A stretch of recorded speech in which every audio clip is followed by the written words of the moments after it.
In the final years of the Second World War, when much of Europe lay shattered and exhausted, a thunderous, otherworldly sound began echoing across the skies over London.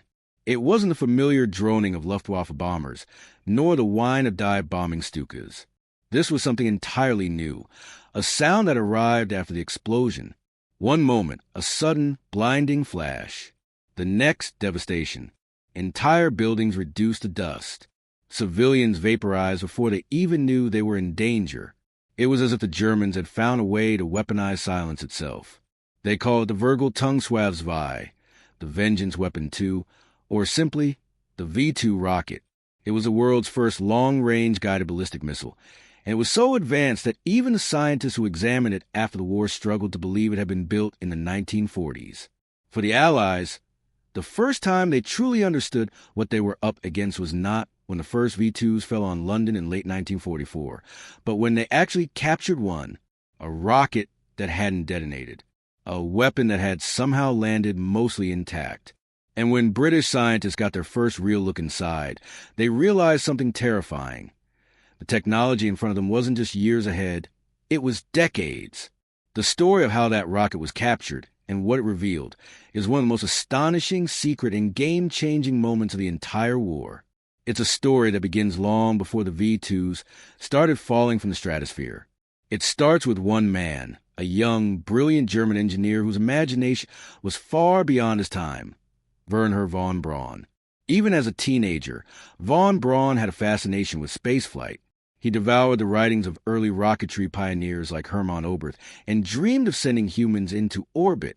But dreams of space were useless to the German military.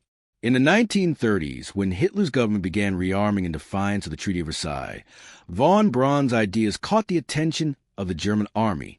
Rockets, the generals realized, could be more than scientific curiosities. They could be weapons. And so began one of the most ambitious secret projects in human history. The creation of a weapon that could strike a target hundreds of miles away, traveling faster than the speed of sound, guided by nothing but mathematics, physics, and precision engineering. Von Braun and his team set up their secret research base on the Baltic coast at a place called Peenemünde. There, under tight military control, thousands of scientists, engineers, and forced laborers worked day and night to turn theory into terror. The first prototypes were disastrous. Some rockets exploded right after launch. Others spun out of control, crashing into the sea. But every failure brought new data. Every explosion taught them something new. By 1943, they were getting closer. The Germans called it the A4, though the propaganda ministry would later rename it the V-2 for Vengeance Weapon 2, meant to avenge the Allied bombings of German cities.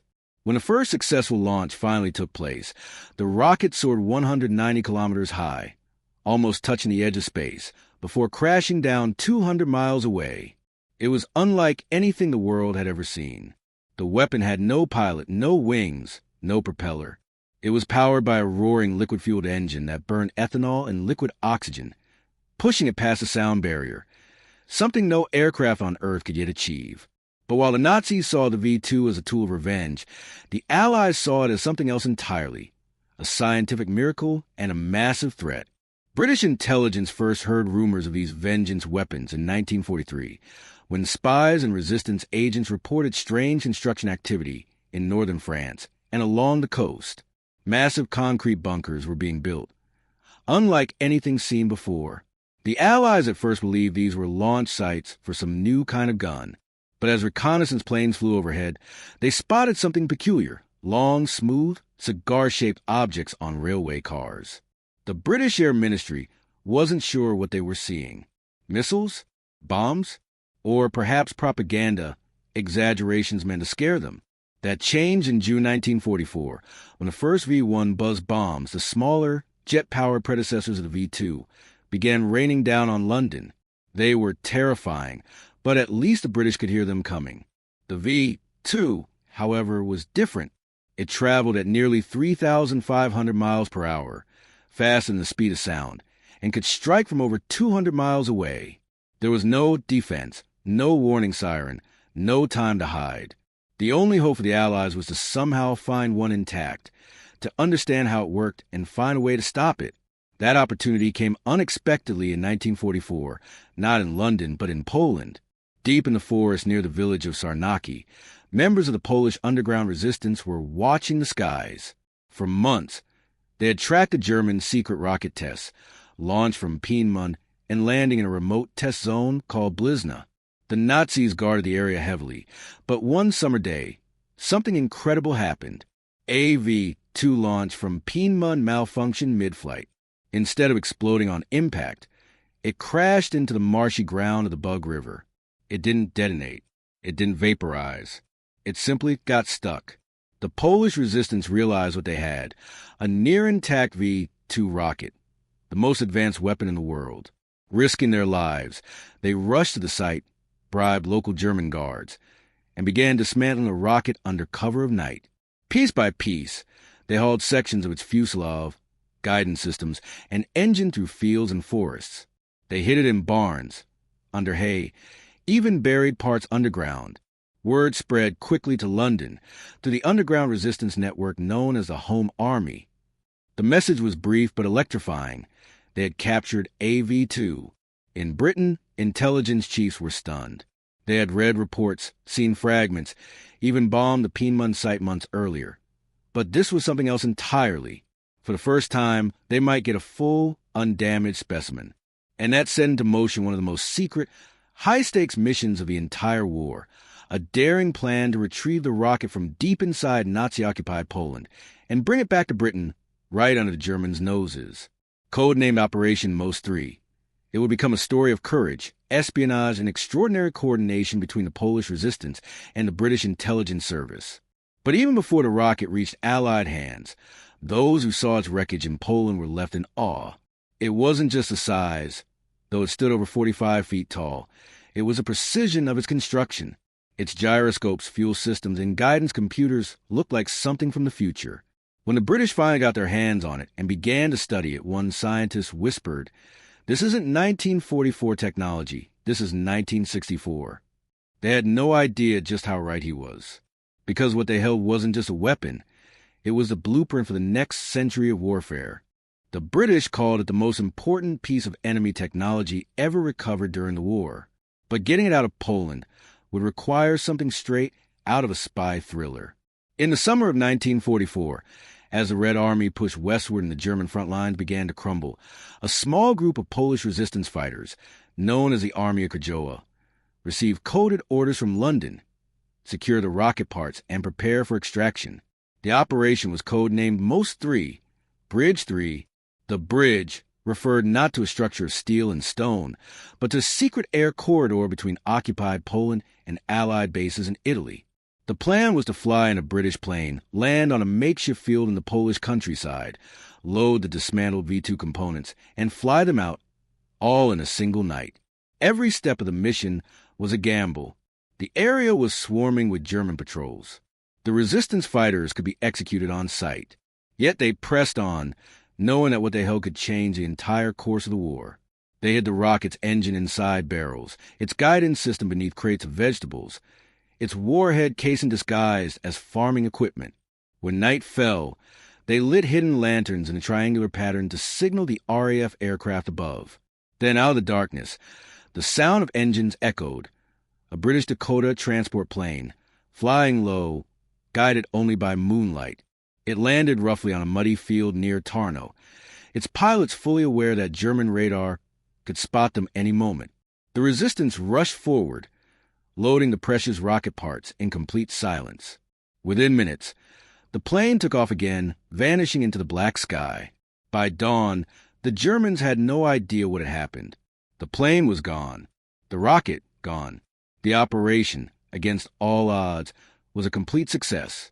When the Dakota landed safely in Brindisi, Italy, British intelligence officers were waiting. The cargo was carefully transferred to another aircraft bound for London. Inside a sealed hangar, under armed guard, a group of scientists, engineers, and military officers gathered around the strange metallic pieces that had been laid out before them. They had seen German innovation before: jet fighters, submarines, radar systems, but nothing prepared them for this. The V-2's engine was like something from another planet. Its pumps were driven by a hydrogen peroxide-powered turbine. The fuel mixture was incredibly sophisticated, and the internal guidance system, a series of gyroscopes linked to an analog computer, allowed the missile to control its own flight. When they ran the numbers, the scientists were stunned. The V-2 could reach a height of over 100 kilometers, higher than any aircraft had ever flown. In fact, it had technically reached space. For the first time in history, an object built by human hands had crossed the boundary of the Earth's atmosphere. What the Germans had created was far more than just a weapon of war. It was the birth of modern rocketry, a glimpse into the space age that would not truly begin until 2 decades later.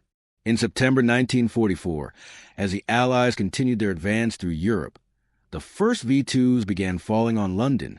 They came without warning. One moment, a quiet street. The next, an explosion so powerful that entire city blocks vanished. Each rocket carried nearly a ton of high explosives and fell at supersonic speeds.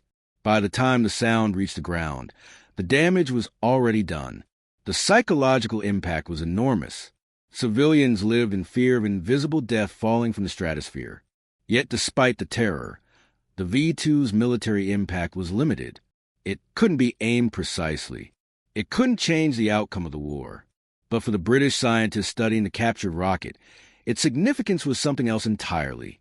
They realized that if this technology were refined, if accuracy improved and payloads increased, it could one day deliver far deadlier weapons across continents. And that thought chilled them to the bone. The Allies began pouring resources into understanding the rocket's design. They set up test stands, analyzed every valve and wire, every bolt and fin. Among those studying it was a young British engineer named R.V. Jones, a leading figure in wartime intelligence. He later wrote that the V-2 was the most advanced machine ever built by human beings. It was a sobering realization that even as Germany's cities lay in ruins, its scientists were years ahead of anyone else in key areas of technology. But Britain wasn't the only one racing to uncover the secrets of the V-2. The Americans, too, had heard of the weapon's capabilities.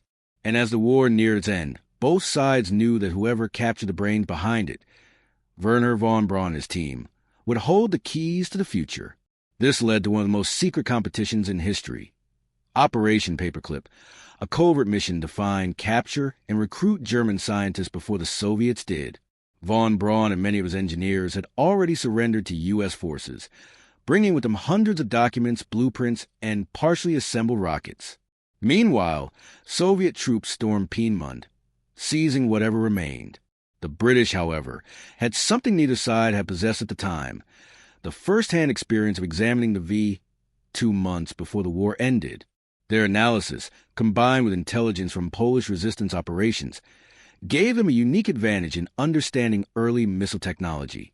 Still, what fascinated scientists most was how such a complex weapon could have been built under wartime conditions, with shortages, bombings, and constant pressure from a Nazi leadership. The answer was as dark as the weapon itself. Most of the V-2s were not built in Peenemünde, but in an underground factory called Mittelwerk, carved into a mountain near Nordhausen.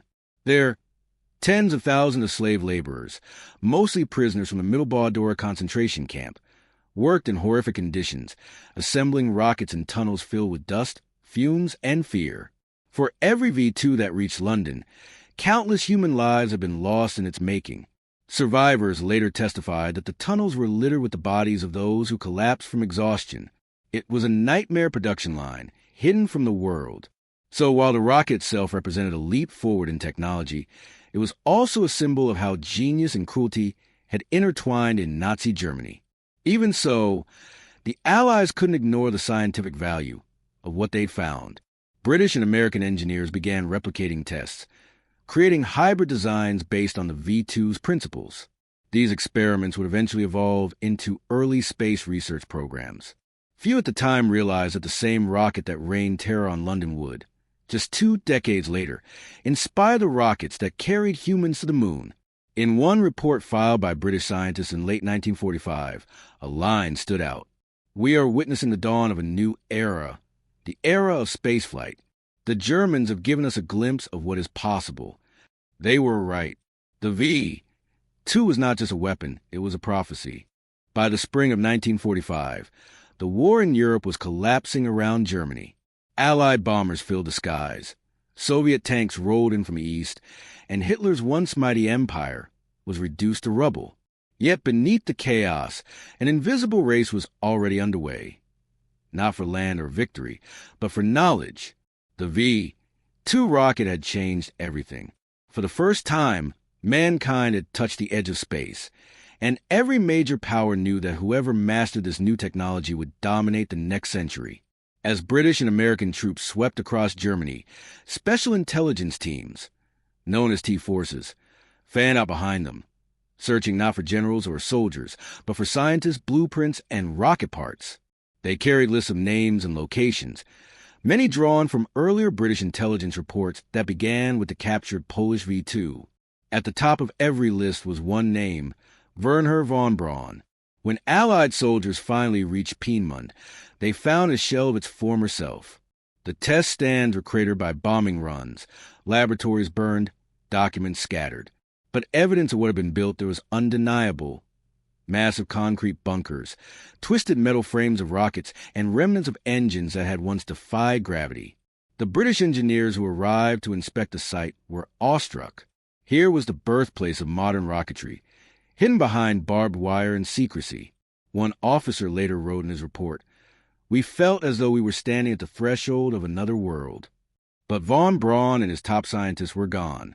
They had fled south, hoping to surrender to the Americans rather than fall into Soviet hands. They carried with them thousands of documents and designs, the culmination of a decade's worth of work.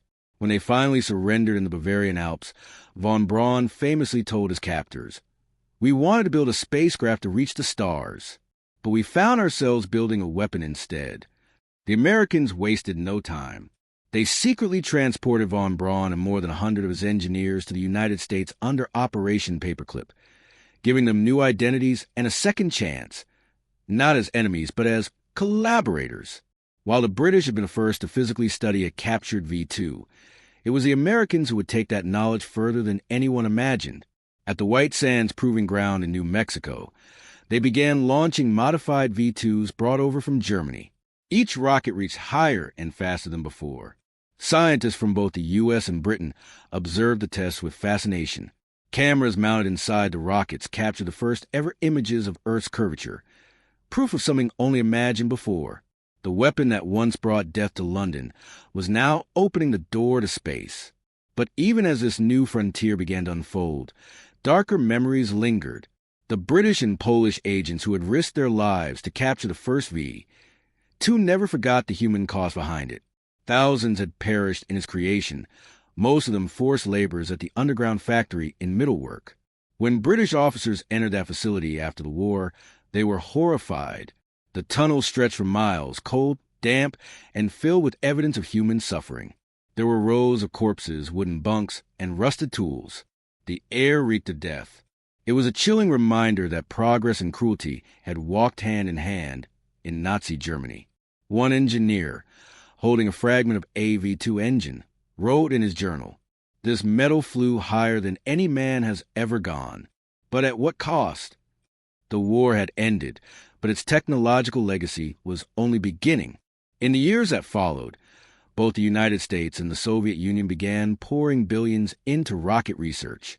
The Cold War transformed von Braun's wartime invention into the foundation of the space race.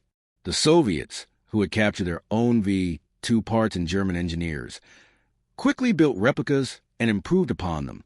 Their efforts led to the launch of Sputnik in 1957, the first artificial satellite to orbit the Earth. For the Americans, von Braun became the face of space exploration. The same man who had once built Hitler's vengeance weapon now designed rockets for NASA. He was the mastermind behind the Saturn V, the colossal launch vehicle that carried Apollo astronauts to the moon. It was a breathtaking irony that humanity's greatest leap forward had been born from one of its darkest chapters. And through it all, Britain's role, often forgotten in the grand narrative, remained vital. It was the British, through their intelligence network in cooperation with the Polish resistance, who had first captured the V-2 and unlocked its secrets. That discovery accelerated Allied understanding of rocket propulsion and guided systems, giving them a crucial head start in post-war research. In a sense, the V-2 was a bridge between worlds, between war and peace, destruction and discovery, vengeance and vision. In London, the craters left by the V-2s were eventually filled in. New buildings rose where devastation once stood. But beneath those streets lay a memory of nights filled with terror, of explosions that came without warning, and of a nation that endured the unthinkable. To the people who lived through it, the V-2 was a symbol of German aggression. To scientists, it was a glimpse of the future. To historians, it remains one of the greatest paradoxes of the 20th century, a weapon that helped end one world and begin another. In a declassified British report from 1946, one line stood out among the technical jargon and engineering diagrams. It read simply, "We have captured the future." And indeed they had, because when the British recovered that first rocket from the muddy fields of Poland, they unknowingly took possession of an idea so powerful it would shape the destiny of nations. It would lead to intercontinental missiles capable of destroying cities in minutes, and also to spacecraft that would carry humanity beyond the Earth. The V-2 was a weapon born of desperation, a machine built to terrorize.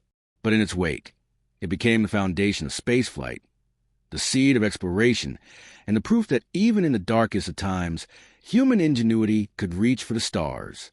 So when the scientists in that secret British hangar first gazed upon the captured rocket in 1944, its sleek body scarred by battle, its design far beyond anything they had imagined, they were right to feel awe and fear, because they weren't just looking at a weapon. They were looking at the future,